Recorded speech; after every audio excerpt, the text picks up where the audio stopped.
Racikan Berita 1.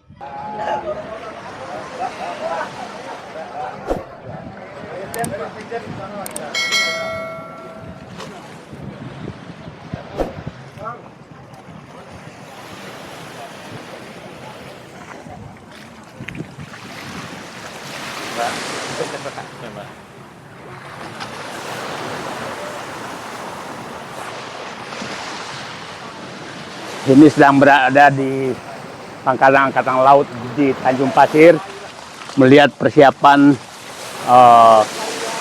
turunnya pembongkaran pagar oleh masyarakat dan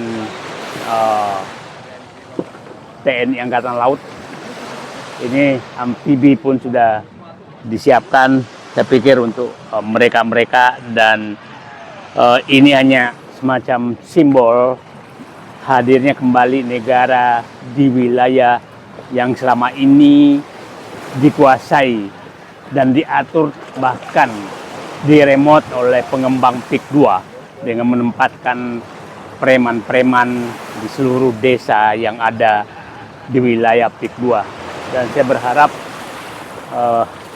hari ini pembongkaran pagar ini hanya simbol untuk penegakan hukum, karena di balik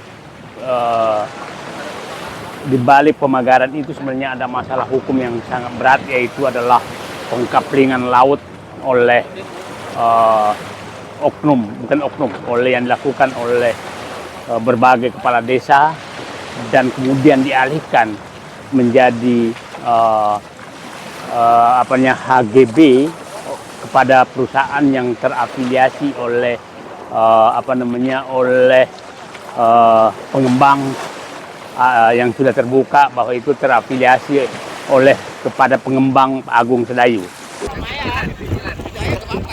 Itu buat bendera.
Itu buat bendera. Kita sekarang sudah menuju ke pagar laut yang di belakangnya ada Aguan. Jadi ini misi yang sebulan lalu seolah-olah tidak mungkin. Tapi kalau kita bersuara, mungkin Nyata itu sekarang. bahu-membahu bersama TNI AL mencabut pagar-pagar ilegal dari para penjahat. Oh itu ya. Oligarki harus kita kalahkan. Tidak boleh, harus kita lawan. Negara tidak boleh kalah. Rakyat dan pemerintah dan rakyat harus tidak menangkan, harus tidak menang. Nggak boleh tidak. Lawan Aguan. Lawan Aguan Sampai kapanpun juga. sampai kapanpun, Sampai titik darah penghabisan. sampai titik darah penghabisan. Kita Negara lawan. harus hadir di laut yang mau dikuasai oleh kaum rakus. Makanya pemerintah harus hadir dalam kesempatan ini nih, dan dukungan rakyat menggebu-gebu lawan dan lawan. Apresiasi kepada Presiden Prabowo Subianto dengan adanya perintah untuk membongkar pagar-pagar ini nih. Kita terima kasih dari seluruh rakyat Indonesia. Terima kasih Bapak Presiden. Hidup Pak Prabowo. Hidup Pak Prabowo.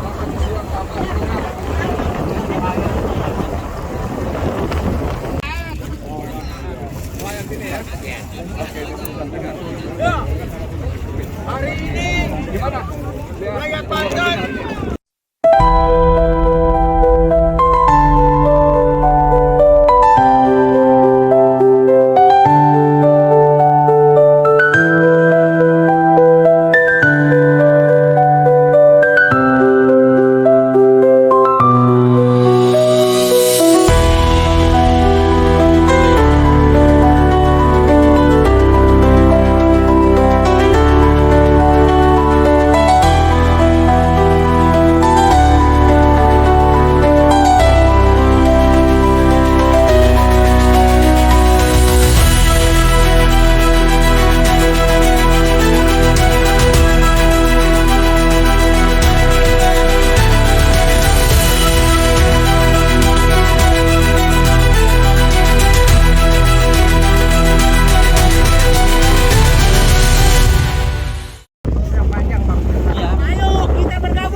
PT setan ini, PT setan.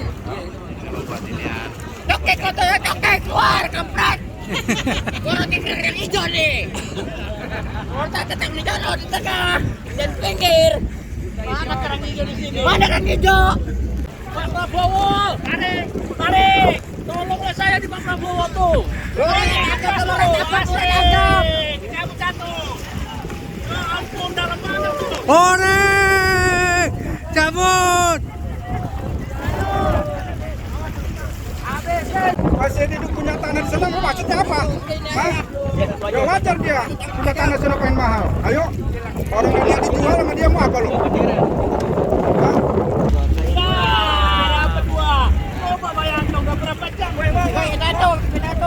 Air, Bro. Ini lagi di terakhir. Air.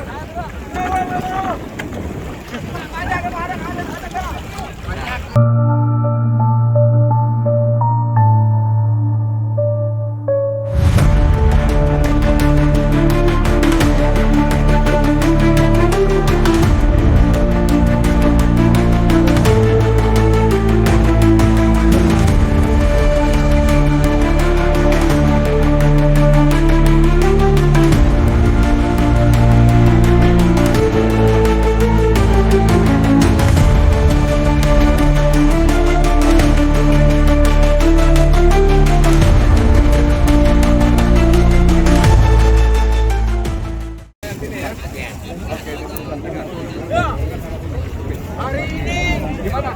Rakyat Banten sangat happy.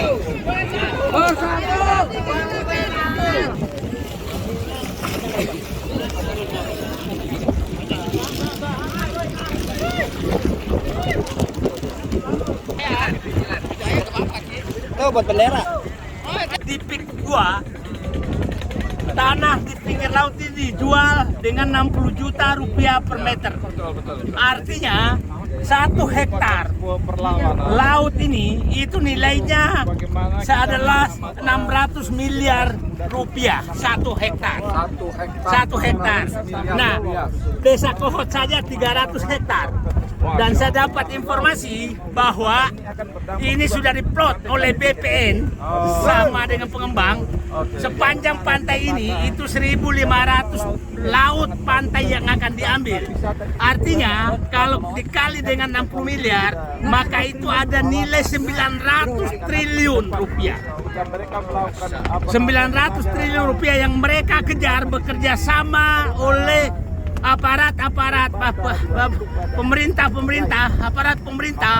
mulai dari kepala desa, camat, bupati, gubernur mungkin, dan juga terutama BPN.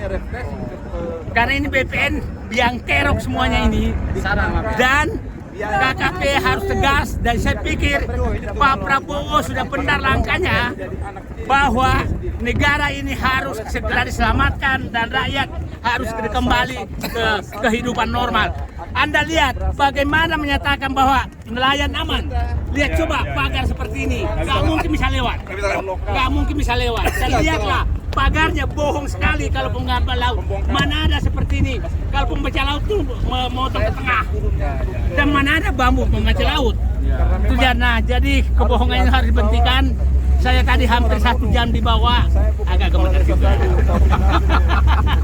Padahal orang ini tiap pagi lari jalan kaki 10-12 km. Agak gemetar juga. Fisiknya pasti jauh lebih bagus kepada saya pun gemetar juga. Luar biasa. Manusia merdeka ini. Oke, jadi semua hari ini kepalsuan terbongkar ya Bang ya? Terbongkar semua kepalsuan. Dan saya hari ini saya gembira sekali karena seluruh rakyat sudah bersatu. Sudah bersatu. Rakyat sudah membangkit melawan. Oke. Allahu Akbar. Allahu Akbar. Jadi saya berharap konglomerat jauhlah dari sini, nyahlah dari sini, karena kalian akan dilawan oleh rakyat. Ya, Betul. Betul.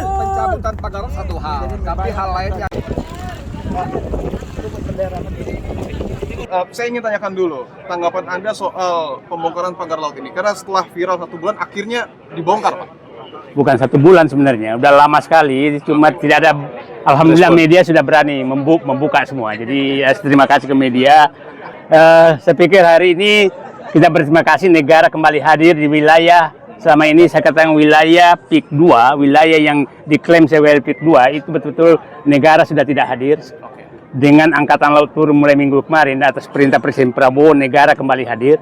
Jadi tapi jangan kita anggap bahwa pembongkaran pasir laut, pagar laut ini menyelesaikan masalah. Banyak sekali masalah yang tersembunyi di balik ini. Artinya tidak cukup dengan pembongkaran. Tidak cukup. Pembongkaran perselingkuhan hukum yang harus lebih penting. Itu lebih penting dibuka. Proses ya perselingkuhan. Ya perselingkuhan hukum, Bu. Jadi izinkan saya dulu. Jadi perselingkuhan hukum yang harus dibongkar, bukan pagar. Kalau pagar nelayan bisa lakukan. Tapi perselingkuhan hukum adalah Presiden Prabowo harus menginstruksikan untuk membongkar itu semua. Karena sampai dengan saat ini, meskipun nanti sudah dibongkar pagar laut, tapi kita belum sama-sama mengetahui siapa dalangnya, Pak. Saya pikir udah paham dalangnya. Ini kan makin hari makin terbuka. Informasi soal ini. Makin terbuka kan. Sekarang kemarin kan dibikin skenario macam-macam, dan sekarang semakin terbuka kan bahwa siapa yang pemilik HGB, siapa yang PT itu afiliasi kemana, kan udah terbuka di publik. Jadi nggak bisa lagi membantah bahwa perusahaan yang menjadi pengembang PIK 2 ini tidak bisa lagi membantah, karena sangat terbuka bahwa yang pemilik HGB itu adalah perusahaan yang berafiliasi dengan mereka. Nah, yang paling penting menurut saya adalah kita harus mulai membuka bahwa kejadian pemagaran laut ini, saya punya keyakinan bahwa ini memanfaatkan PP nomor 18 tahun 2021 yang ditandatangani oleh Joko Widodo, yang menyatakan di situ intinya bahwa tanah-tanah yang hilang itu bisa dibangkitkan kembali menjadi hak milik. Itu kan inti daripada itu. Tapi dia lupa bahwa di PP itu ada menyatakan bahwa diatur oleh Menteri ATR BPN. Nah, Menteri ATR BPN bulan Juni 2022 sudah menerbitkan aturan teknis bahwa yang boleh mendapatkan hak terhadap tanah yang dianggap hilang bentuknya itu hanya masyarakat yang betul-betul dari situ dan komunitas. Yang itu yang pertama. Yang kedua, bahwa komunitas itu tidak boleh hak milik. Yang ketiga, kalaupun dapat maka itu tidak boleh dialihkan. Nah, yang terjadi sekarang ini itu nama fiktif terus dialihkan. Jadi itu pelanggaran hukum yang sangat-sangat nyata. Jadi saya pikir saatnya Presiden Prabowo membongkar mafia yang ada di BPN, di Kementerian Kelautan dan Perikanan. Itu harus dibongkar semua. Pemda mulai dari kepala desa sampai ke atas itu harus dibongkar semua. Artinya selain ada dalang perusahaan properti besar yang kemudian menjadi aktor intelektual pembangunan pagar laut ini, Anda meyakini bahwa ada mafia juga di dalam Kementerian ATR BPN? Saya punya keyakinan, karena itu terjadi begitu saja. Itu kan kemarin kan Menteri ATR BPN bahwa itu didapat ini tahun 2023 gitu kan. Nah, saya lihat dan dia menyatakan bahwa itu proses tahun 82. Tapi saya dapat informasi bahwa itu hanya matre dan segelnya aja 82. Oke, baik. Siap. Oke, Makasih banyak. makasih. Mas Edo. Yuk.